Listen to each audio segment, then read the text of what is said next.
Hi everyone, welcome back to my channel. If you're new here, I'm Zacobia Ritter and I am many things, wear many hats.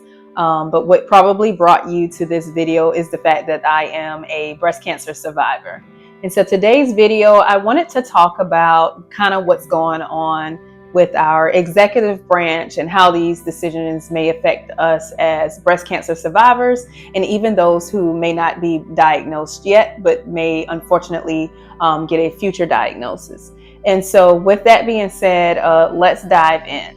And so if you've been paying attention to the news, there's a lot going on right now, especially when it comes to decisions and cuts and things that they're doing, mass firings. I mean, it's a lot going on. One of the things that has stood out to me, in addition to the previous video where I talked about the NIH mass firings and how that whole program is, starting to possibly lose funding with the caps and everything. The other thing that's standing out right now is the possible threat to the Medicaid program. And like I said, what that means for breast cancer patients, breast cancer survivors, and those, again, who unfortunately may not have been diagnosed yet, but may receive a future cancer diagnosis.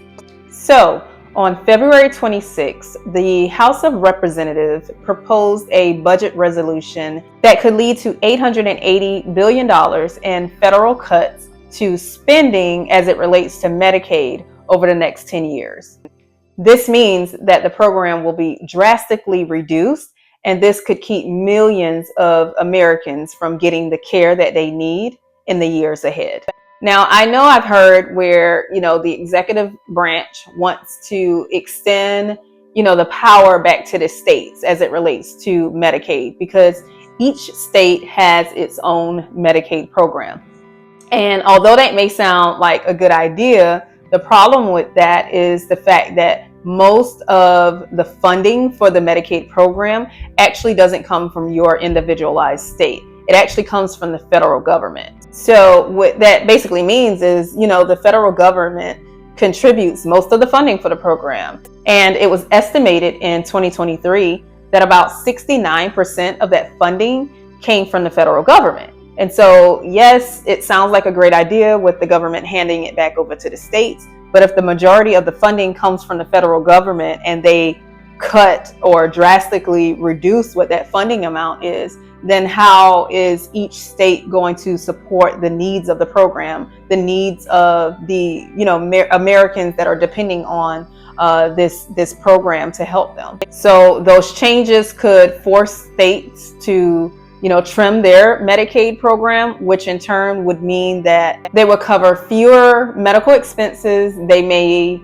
start to eliminate the amount of people that are enrolled in the program. It may eliminate coverage for some people. It may eliminate what that pay is for certain services, whether it's hospital visits, ER visits, doctor visits. It will cut into exactly what the program may be able to cover for that particular individual. And it doesn't just affect breast cancer survivors or cancer survivors. It affects any American that for whatever reason, and they could be working American. I know there's this misconception that only poor people just pull or are considered parasites that pull on the system. But there are millions of people who are truly working and trying to do the best that they can. But unfortunately, their wages aren't really allowing them to have enough money to be able to, afford and sustain a commercial insurance plan. And so thankfully, the Medicaid program has it to where, it's based off of income and family size. And it allows, everyone to have the opportunity to have equal access to, an insurance program. And so with those budget cuts, it's going to cut into all of that. And like I said, the majority of smaller states, or if I hadn't said it, I'm saying it now, the majority of smaller states just don't have the budget, and they really rely on the federal government for that assistance with being able to fund the program. Now you have states that are larger, that have more money within their state. California, New York, places like that, it's probably not going to affect. But unfortunately, the smaller states are the ones that are going to suffer the most. These are the people that are going to suffer the most. And what's unfortunate, these are the states that, carried, the results of the election. And unfortunately, they're the ones that are going to suffer the most if this pushes through. Currently, each state has its own Medicaid program and eligibility guidelines. Most Medicaid plans cover basic screenings and breast cancer care or treatment for breast cancer. One form of Medicaid that every state offers is the breast cancer and cervical cancer treatment program. This program is specifically for individuals who are uninsured or underinsured, who are also under the age of 65, who, receive a breast cancer or, cervical cancer diagnosis, and they want to have, or they need to have, access to the care that's necessary to fight that diagnosis. So most people are familiar with Medicaid, Medicare, and that terminology. What most people don't realize is that Medicaid covers 1 in 4 people in the US. And depending on what state you're from, it may be under a different name. And so because it's not called Medicaid, people don't realize that a lot more people depend on it than they think. For instance, in South Carolina, it's called Healthy Connections. You don't call it Medicaid. It has a nice fancy name called Healthy Connections. And, other states have other names for their programs as well, but they all fall under that Medicaid program and all under the funding from the federal government. So why am I worried about this? Why does this affect me? Well, it doesn't affect me personally because I'm not anyone that's on, like my family isn't on Medicaid.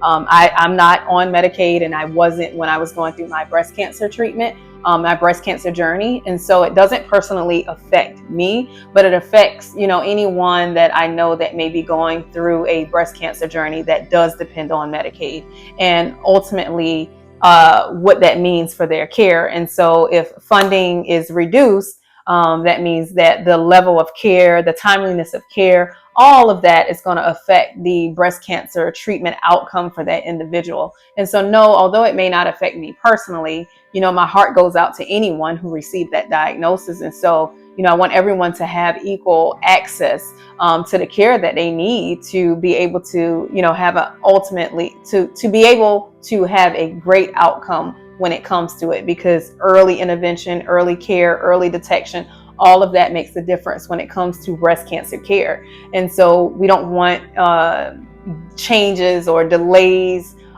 because of the funding being reduced. It's just, it just doesn't sit right. I mean, ethically, it just doesn't feel right. It makes, it makes breast cancer care more dangerous. It makes breast cancer, it makes a breast cancer diagnosis more dangerous when you have, cuts to a program that so many people rely on.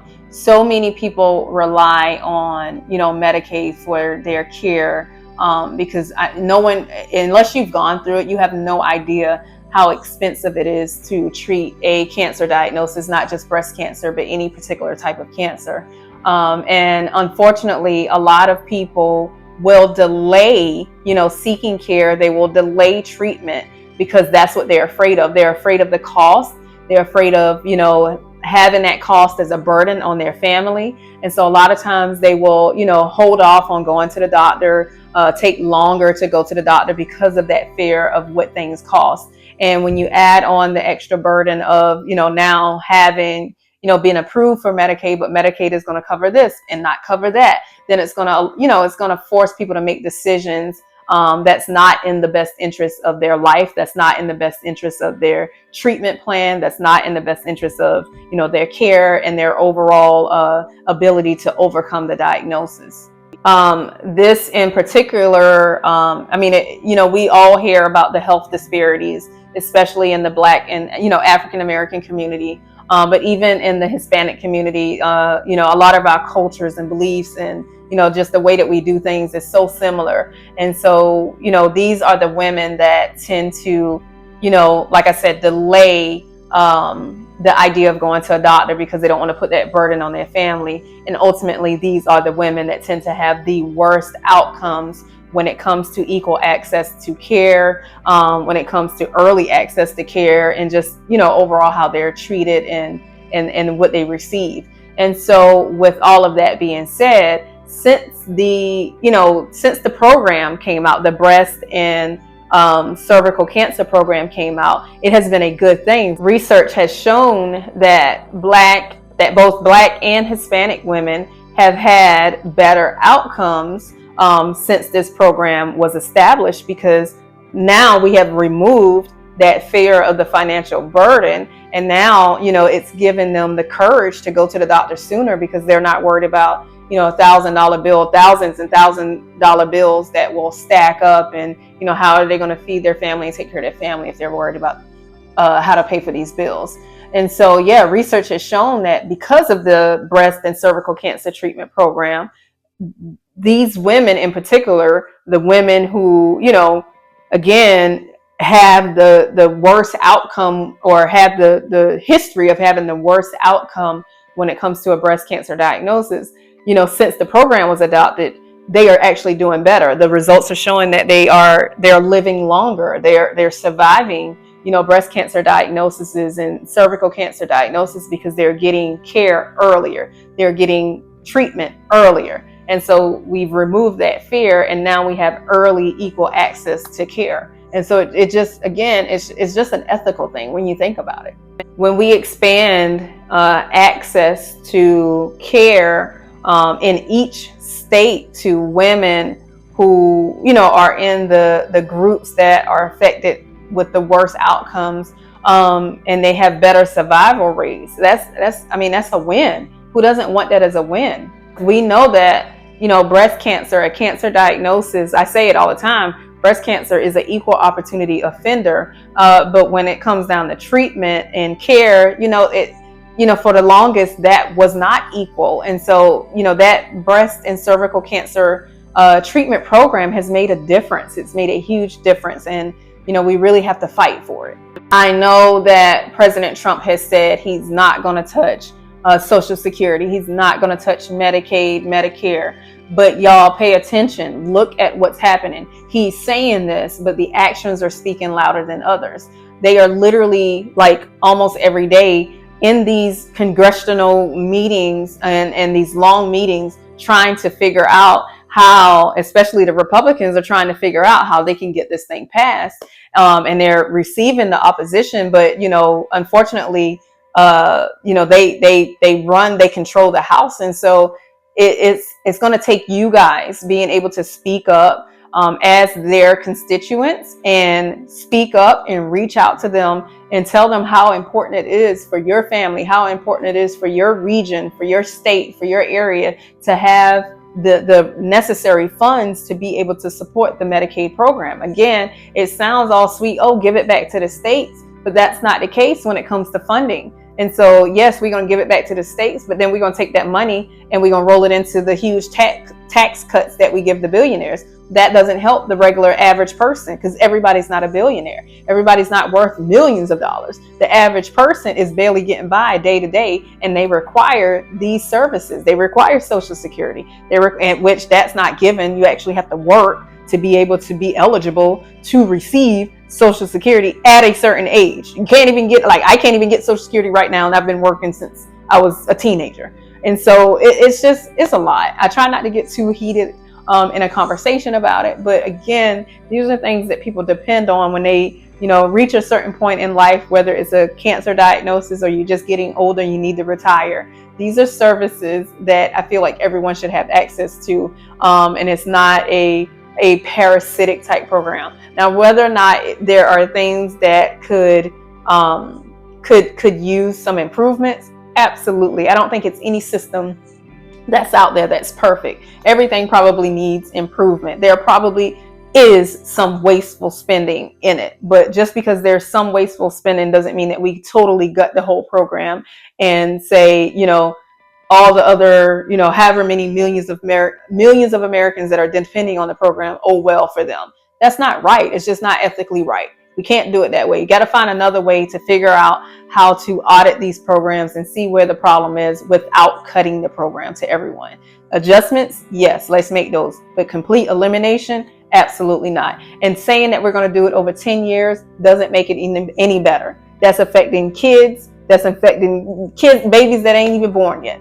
So again, I'm passionate about advocating for those that depend on services and programs that I know that can help them have a better outcome and help them have a chance at life.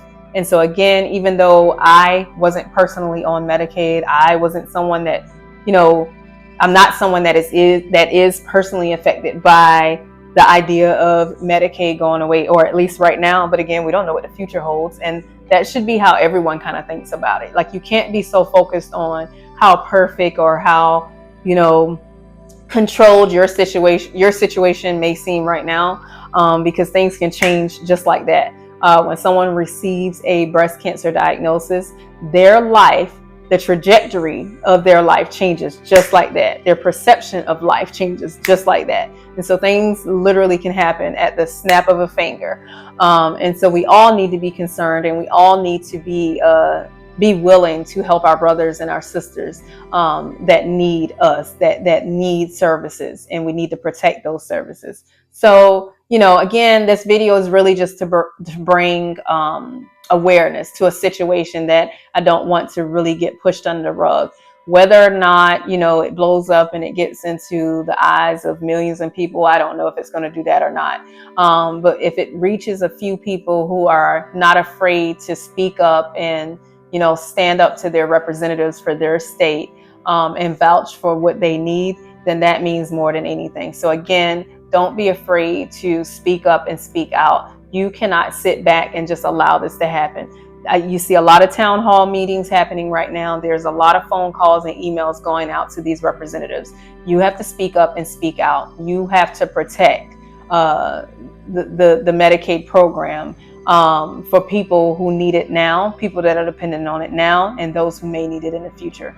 All right, guys, thank you so much for watching. Sorry to go on a tangent about it, but again, it's something that I don't think everyone is paying attention to, and I don't think that they pay attention to the way that it can affect, something later on. It's always, again, we kind of live in the moment and not really anticipate later on down the road. And so, a breast cancer diagnosis is a scary thing. But when you get that diagnosis and you know that you have access to the care that your doctor is recommending, it just makes the weight of that burden feel a little lighter. And so I want to advocate for it. So thank y'all for watching. Like, comment, share, and again, don't be afraid to speak up and speak out. All right. Thank you. Bye.